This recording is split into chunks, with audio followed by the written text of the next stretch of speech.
Ben, Bonjour. bonjour Anne. Bonjour Chantal, on se retrouve aujourd'hui pour un nouveau communiqué en vidéo, donc pour se tenir au courant des nouvelles actualités de l'association. Oui, eh bien en fait nous apparaissons masqués aujourd'hui parce que contrairement à ce qu'on vous disait au mois de septembre où on était tous contents d'avoir repris notre activité tranquillement, on a été rattrapés par ce maudit virus et bien sûr nous faisons face au reconfinement qui a été ordonné par le gouvernement suite à cette deuxième vague épidémique. Alors pour nous c'est quand même un grand changement par rapport au premier confinement. Parce qu'en fait, tous nos établissements restent ouverts, ce qui est une grande différence par rapport au mois de mars. Et donc, on remercie évidemment l'ensemble de nos équipes qui s'investissent aujourd'hui pour que la vie continue le plus normalement possible. Alors, malgré tous les efforts de tout le monde, on a quand même le virus qui est re-rentré dans certains de nos établissements. On fait face à deux petits points sensibles, on va dire. Un premier au foyer de vie, Pierre de Lomès, qui a été assez fortement impacté, mais nous arrivons en fin d'épisode et ça se passe bien pour tout le monde. Et puis un deuxième au foyer d'accueil médicalisé du Bois des Saules, avec quelques résidents, une maison qui est un petit peu impactée. Mais pour l'instant, à l'heure où je vous parle, il n'y a pas d'inquiétude à se faire, donc tout se passe bien.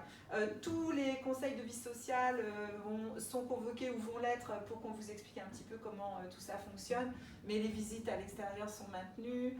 Voilà, en fait, on essaie au maximum de pouvoir se rapprocher d'un fonctionnement ordinaire.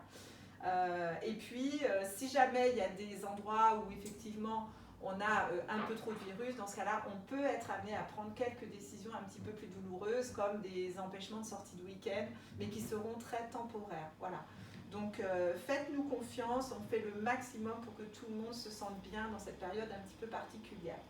Et l'association, donc justement, avec toutes ces mesures qui nous arrivent dans notre vie quotidienne, qu'est-ce que fait l'association Alors, dans un premier temps, je pense qu'il faut vraiment qu'on réitère toutes nos recommandations et celles tout particulièrement d'être très vigilant et prudent dans votre vie personnelle. Parce qu'en fait, nous nous sommes rendus compte que ce virus arrivait souvent des foyers.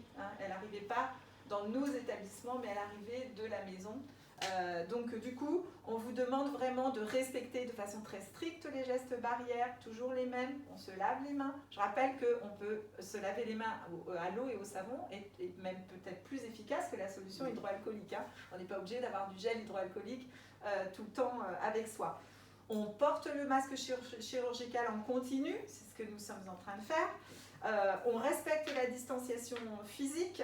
Et on fait très attention dans les moments où on est dans l'obligation de poser le masque. Par exemple, les pauses pour nos personnels ou les repas à la maison ou avec le personnel. Donc à ce moment-là, il faut vraiment impérativement prendre ses distances. Et puis il y a une chose à laquelle on pense peut-être un peu moins, c'est qu'il faut vraiment aérer les locaux de façon très régulière. La recommandation, c'est quand même 15 minutes toutes les 3 heures, ce qui n'est pas rien. Comme il fait encore pas trop froid, on a donné ces consignes dans nos établissements, mais faites-le à la maison, ça sera tout aussi efficace.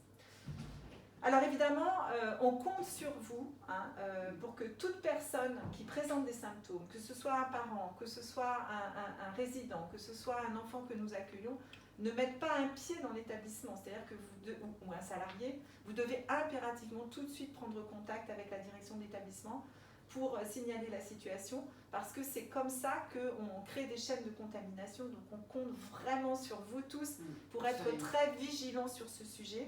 Si vous êtes en attente de test, vous ne mettez pas la personne si elle a été en cas contact avec vous. Vous attendez d'avoir la vérification du test. Ça nous aide énormément à limiter nos chaînes de contamination.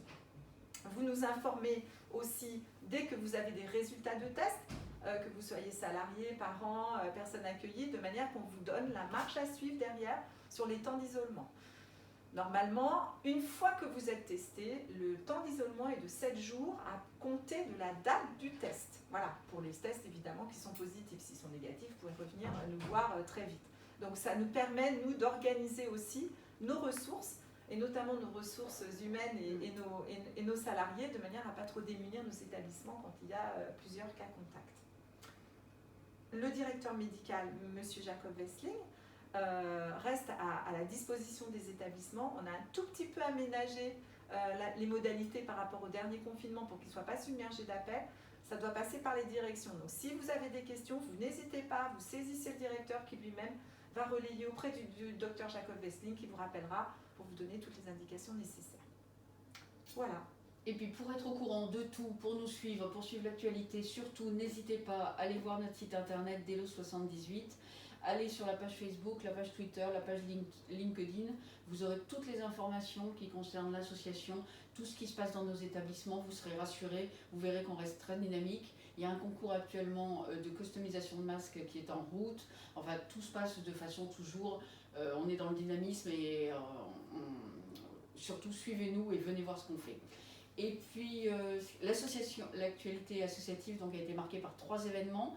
Déjà l'Assemblée Générale a eu lieu, après elle avait été reportée et finalement elle a eu lieu par correspondance, en fait de façon visuelle. On a dû aménager les modalités évidemment en raison de cette épidémie de façon à ce qu'on ne contamine pas les gens juste pour l'Assemblée Générale. Donc on en est désolé parce qu'on sait que c'est un événement qui est attendu par beaucoup.